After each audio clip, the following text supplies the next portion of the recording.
Do you find yourself feeling worried about certain changes in your life? What if I told you that this could potentially be down to the beliefs that you have around these certain aspects of your life and the story that you're telling yourself in relation to these areas? Listen up.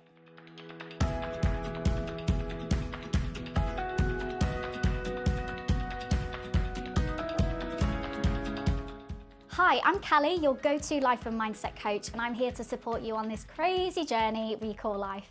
Now, ladies, you may have clicked on this video because you found yourself feeling a little bit doubtful or worried about a certain aspect of your life. You might feel that something's potentially holding you back and you're not too sure what's going wrong, or you find yourself saying certain things in certain situations that's making you feel a little bit frustrated because it's challenging you in a way that's just not getting you in the direction that you want to be in. Now, in these certain situations, whether it's our love life, whether it's our career, whatever area of our life it might be, we sometimes find ourselves challenging or questioning our character in relation to these areas of our life. So say, for example, you've met someone that you really like and then they all of a sudden stop speaking to you or they go really quiet, and in your head you're thinking, what have I done wrong? What's the issue with me? Have I said something? Have I done something? Am I not good enough? Maybe if you've stepped into a new career role at work and you've got these new responsibilities, and in your head you're starting to think, oh, what if I get it wrong? What if my new colleagues or new clients don't like me? If you've set up a new business, for example, what's happening in these situations? Now, the story that we're telling ourselves in these situations, these little phrases and niggling doubts that we have in our head in particular areas of our life, are really important to listen to because they tell us more about who we think we are as a person rather than what's happening in that given situation. So bear with me on this one. Now, the reason I'm talking quite a bit about love life and careers in this video in particular, and I will give a couple of examples personal to me in these areas of my life as well, but the reason I'm honing in on these so much is because in our 20s, particularly our later 20s, our early 30s, we're bombarded with all of these messages and all these expectations of where we think our life should be at by the time we hit 30 or of a certain age. And this is often stemmed from older generations as well, whose parents have told them the same thing, whose their parents have told them the same thing. It goes on, and we're living in this old, spewy out turntable of what life should be like for women in their 20s. So for example, you might be familiar with relatives perhaps or friends saying to you, yeah, but you're getting towards 30, you should have kids by now, you should be married by now, you should be settled in a career by now, met the love of your life, be really settled financially, have a mortgage. Oh my God, how many messages do we need?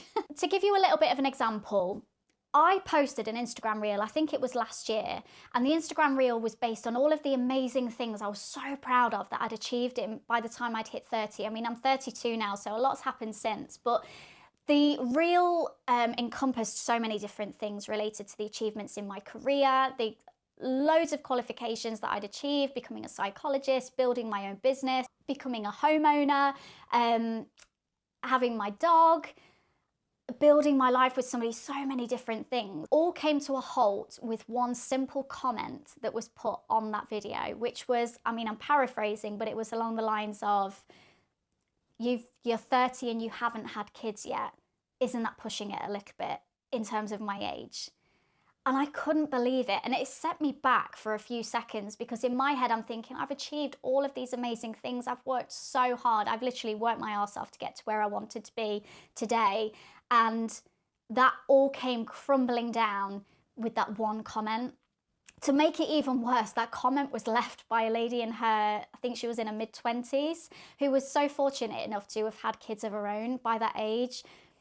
And in my head, after the slight panic that hit me, I'm thinking, is this really what life comes down to as a woman? That no matter what you do, no matter what successes you have in your life, if you haven't reached one of those milestones that's set for us, aka having kids by a certain age, if we're lucky enough to even be able to do that, everything else is undermined in our life. Ultimately, these beliefs that are ingrained within us can often leave us feeling very pressured and very stressed in situations that technically don't need to bring us stress and anxiety, but they do because we feel that we have to have achieved these things by a certain age. So our belief system is one of the most powerful tools that our mindset can have, because our belief system is what governs the way that we behave and the way that we think in any given situation. So the way that we approach our relationships, our career, our health, is completely controlled by our belief system of who we are as a person, our own character in relation to those areas of our life. And a lot of the time, this is also based on experience,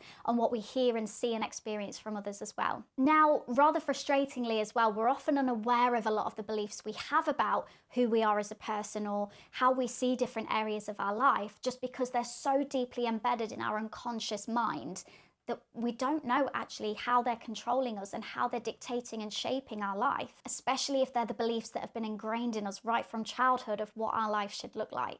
Let me give you an example or two that I can share on a much more personal level. My dad wasn't really around, he was very absent, and still very much to today. When I then started going into my 20s, I was getting boyfriends, I was very much really heavy on dating and meeting guys. I met a guy in my early 20s who I was on and off with for the next 5 years of my life, so a large chunk of my 20s. And really sadly, I suppose for the both of us, it was such a turbulent and toxic relationship. There was a lot of lying, a lot of deceit on his end. And again, this started to shape how I perceived and believed relationships looked like. So I'd gone from an absent dad, not much luck in relationships, and it started to create this belief in me of what relationships are like. It started to create this belief in me that men can't be trusted, men will walk away, they hide things from you, I'm really unlucky in love, all of those really cliche beliefs. But even though they seem quite cliche, so many of us actually have these beliefs without us even realizing it, and a lot of the time it's based on our perceptions of the experiences that we've had. Another issue I then had is because I'd built this belief system of what relationships should look like to me in terms of, well, men are untrustworthy, relationships don't last, I need to keep my distance because I'm only going to get hurt.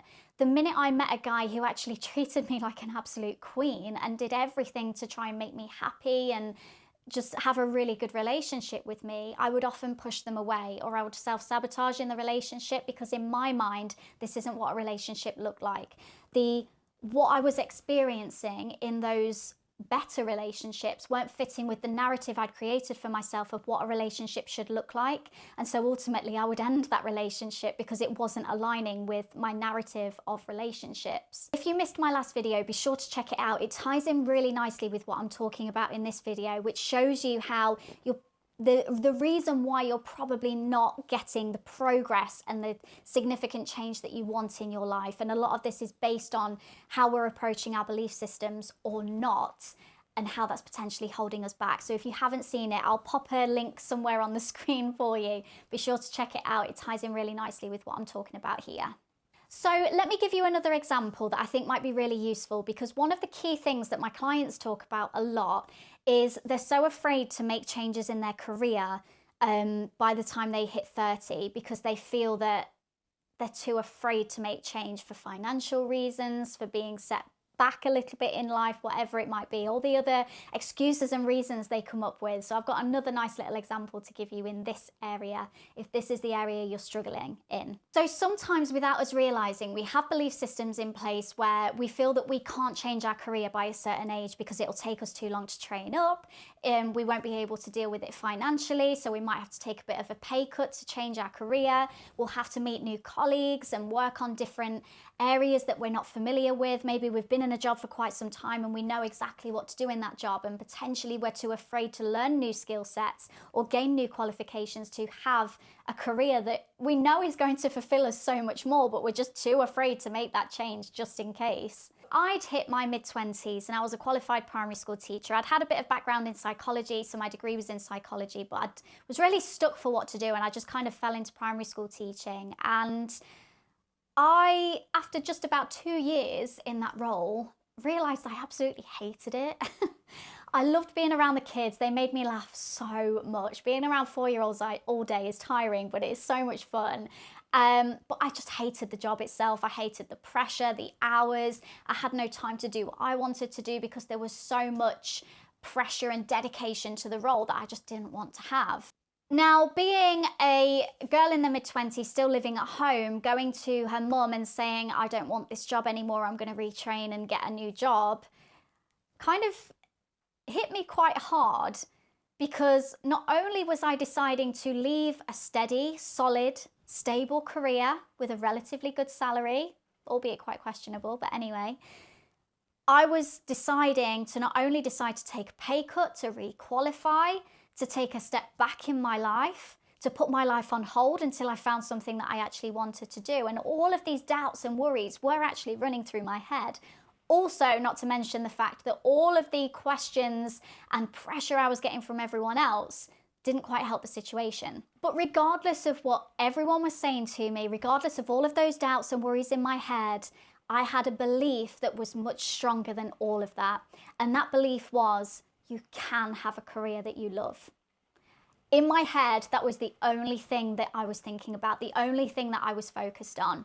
There's that age-old quote, isn't there? Something along the lines of, if you find a career that you love, you'll never work a day in your life. And that was the one thing that was ingrained in me for so much of my life, that I knew that there was a career out there for me that I would absolutely love. And I wasn't going to rest until I found it. Yes, I had to take a pay cut initially. Yes, I'm still training now. I'm working towards my PhD. I'm in my final year now, so I'm 32, still training up towards my career. But ultimately, I absolutely adore my job, and the flexibility that I have with the job that I found also gave me the opportunity to set up this business and help so many women around the world do the same thing for themselves in all different areas of their life and reach that level of the life that they want successfully with no questions and no doubts and no worries. That's what I live for, and that's what I found. All I had to do was take that leap, forget those doubts and the worries, acknowledge them, yes, but don't let them control you. Find what you want in your life and just go for it. Forget about this timeline of age. It doesn't matter. In my next video, I'm going to be talking you through how you can put these changes in place with your belief system. So how you can work on your belief system. I'll share some key techniques that I use with my coaching clients. So don't forget to subscribe to make sure you don't miss it. It's going to be a great video. If you like this video, please be sure to like, share, comment, and subscribe, and I'll see you next time. Bye.